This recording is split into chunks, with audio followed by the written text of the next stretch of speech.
Carlton vs Collingwood. It's the age-old illustrious rivalry in AFL. 265 times these two teams have locked horns since their inception.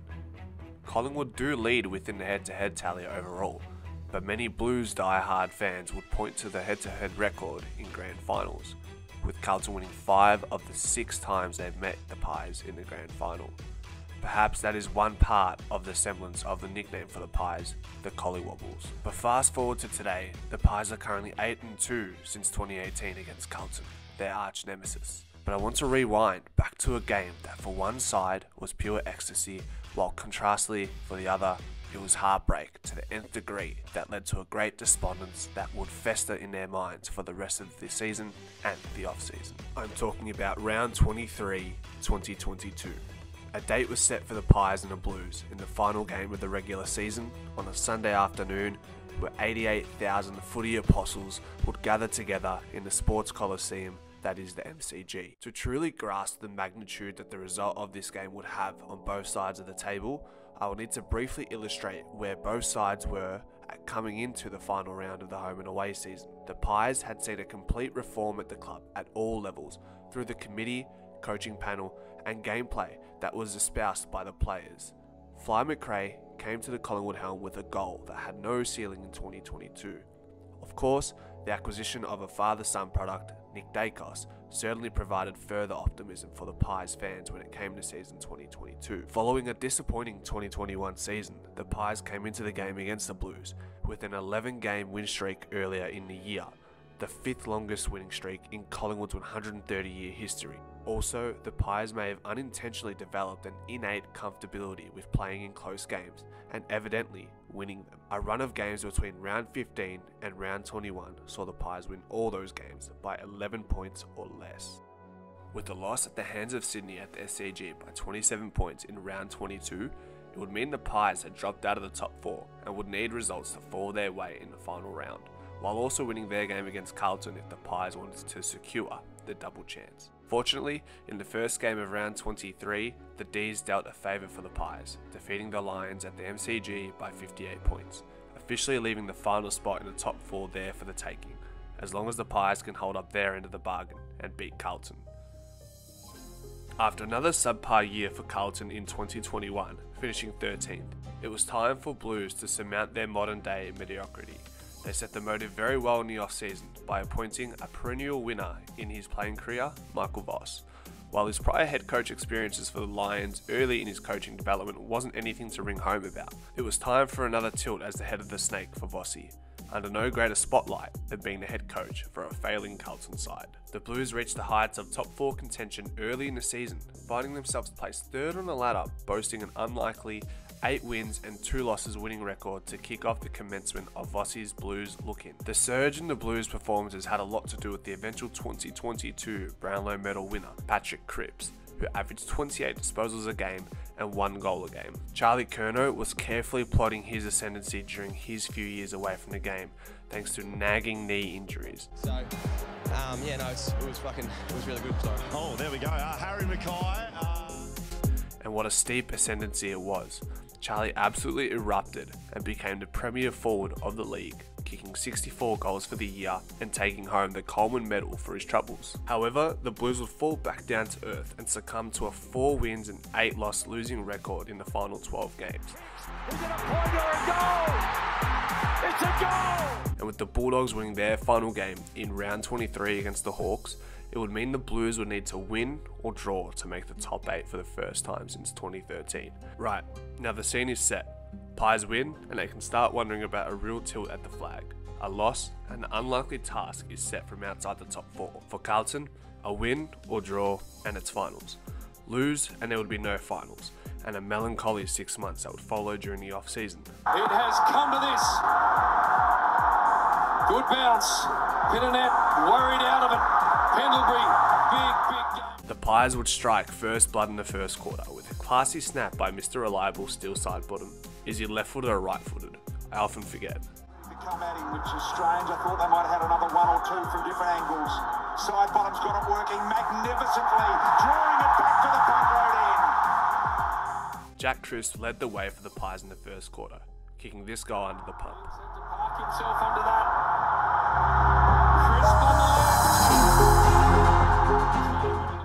5 disposals, 2 intercept possessions, and 1 goal to get the ball rolling early in the game. Brazzy Maynard also stamped his authority early in the game, intercepting and rebounding to pile on another goal that would see the Pies sneak out to a 23-3 lead at the first break, leaving Carlton goalless. Tensions would reach new levels early in the second, with a little scuffle between Matthew Owies and Pendlebury after the Blues finally registered their first major of the game. Ginnivan was daring to take over another game on the big stage at the MCG, already earning the Anzac Day medal for his 5-goal effort earlier that year.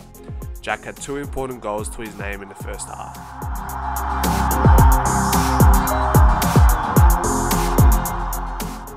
And despite the Blues' statistical dominance in the second quarter, winning contested ball by +15 and the inside 50 count 17-9, a slogging essentially, the Pies somehow managed to salvage a 19-point lead to take into the big break. The Blues responded quickly coming out of the gates in the second half with a goal to Chera, and the Blues are running rampant, scoring from stoppages, capitalising on their contested ball dominance and Collingwood's fumbles at times.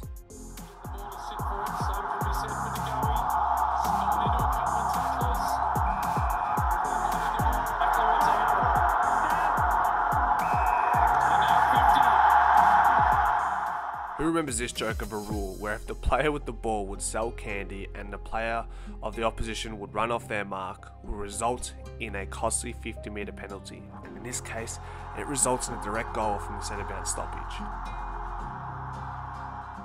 More controversy would follow shortly after, with what was deemed as a dangerous tackle, and if it weren't in 2022 and rather in 2024, maybe Sardi could be facing a stint on the sideline for this slinging action. Certainly not the worst of them all, but the free kick was there at the very least. The Blues' tackling pressure was relentless all game long.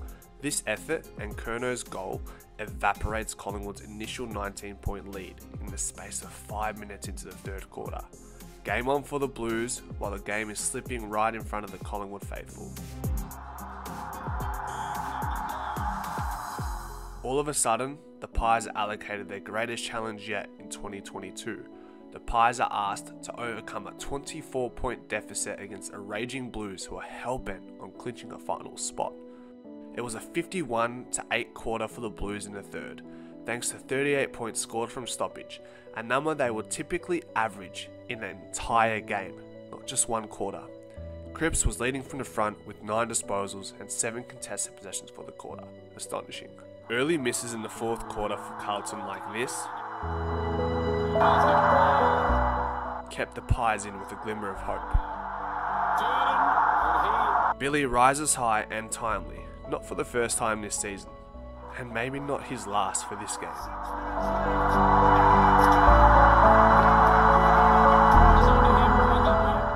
Pendles battles strongly and feeds McCreery for arguably the biggest goal in Bo's young AFL career. And how accustomed have we gotten to seeing this end-to-end transition happen in a hurry, typically launched by the likes of a Nick Dacos, Braden Maynard and co. And guess who? Billy Elliott, Pies in front, 75-74. Do you believe it? A critically missed opportunity to find Mackay leading out to the boundary here. And while Cripps had one of the most valiant performances you'll ever see, collecting 35 disposals while 27 of them were contested, his final effort was stifled by an unlikely player who doesn't apply pressure like this all the time when it comes to tackles, Josh Dacos. That's it. Pies earned a highly coveted double chance and the Blues are sent into a blue depression, missing finals once again. Despite the obliteration in the Blues' favour when it comes to the stat line, the Pies won the most important stat of the day, the final score.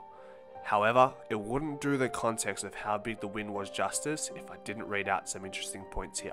The Blues were plus 21 for inside 50s, giving them an extra 5 scoring shots for the game, and meanwhile the Pies backline must be appreciated for withstanding this Blues siege. 23 intercept marks, with 21 of them being shared between Brazzy Maynard, Jeremy Howe, Darcy Moore, Nathan Murphy, Isaac Quaynor, and even John Noble, who collected 4 intercept marks himself, which is likely a career high for him. The most damning stat of them all, The Blues were plus 54 in a contested ball count, which is the 14th biggest differential in the history of the AFL. The other 13 teams above Carlton with bigger differentials all won their games, whereas Carlton did not. A true statistical anomaly in this one for Collingwood. Braden Maynard was the highest rated Collingwood player for the game, collecting 18 disposals, 8 contested possessions, 3 contested marks, which was a season high, 5 intercept marks, and 6 score involvements. The ever dependable missed the penalty was prominent as per usual. 26 disposals, 10 contested possessions, 2 goal assists, and a game high 35 pressure acts, 9 higher than his nearest Sam Doherty, who had 26. What we also saw that was in the making of its own self was the Pies developing aptness in scoring from defensive half chains. The Pies averaged 32 points scored from defensive half in 2022, ranking 6th in the league. The Pies in the game against Carlton scored 41. This was all part of the process and saw them propel into 2023 and prosper as the best ball movement team to grace the field that season, averaging 40 points per game for stoppage scores, which ultimately guided them to their first flag since 2010. Go Pies.